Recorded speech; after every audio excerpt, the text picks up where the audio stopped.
ആലത്തൂർ ലോക്സഭാ മണ്ഡലത്തിൽ മത്സരിക്കുന്ന മന്ത്രി കെ രാധാകൃഷ്ണൻ ജയിക്കുമെന്ന പ്രതീക്ഷയിൽ പകരം മന്ത്രിയെക്കുറിച്ചുള്ള ചർച്ച സജീവമായി.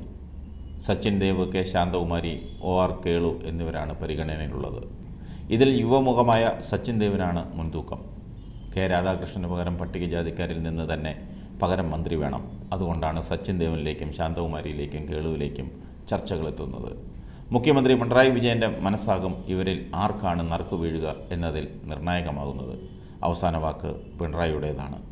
SFIയിലൂടെ രാഷ്ട്രീയത്തിൽ സജീവമായ സച്ചിൻ ദേവിനെ മന്ത്രിയാക്കുന്നതിലൂടെ പുതിയ നേതാവിനെ ഉയർത്തിക്കാട്ടാൻ കഴിയുമെന്നാണ് ഒരു വിഭാഗം ചിന്തിക്കുന്നത്. വനിതാ പ്രാതിനിധ്യം കൂട്ടാൻ കോങ്ങാട് MLA കൂടിയായ ശാന്തകുമാരിയിലൂടെ കഴിയുമെന്ന വിലയിരുത്തലുമുണ്ട്. മുതിർന്ന നേതാവെന്ന പരിഗണനയിലാണ് മാനന്തവാടി MLA കേളുവിനെയും ചർച്ചകളിൽ സജീവമാക്കുന്നത്. വയനാട്ടിൽ നിന്നും മന്ത്രിയില്ലെന്നതും കേളുവിന് അനുകൂല ഘടകമാണ്.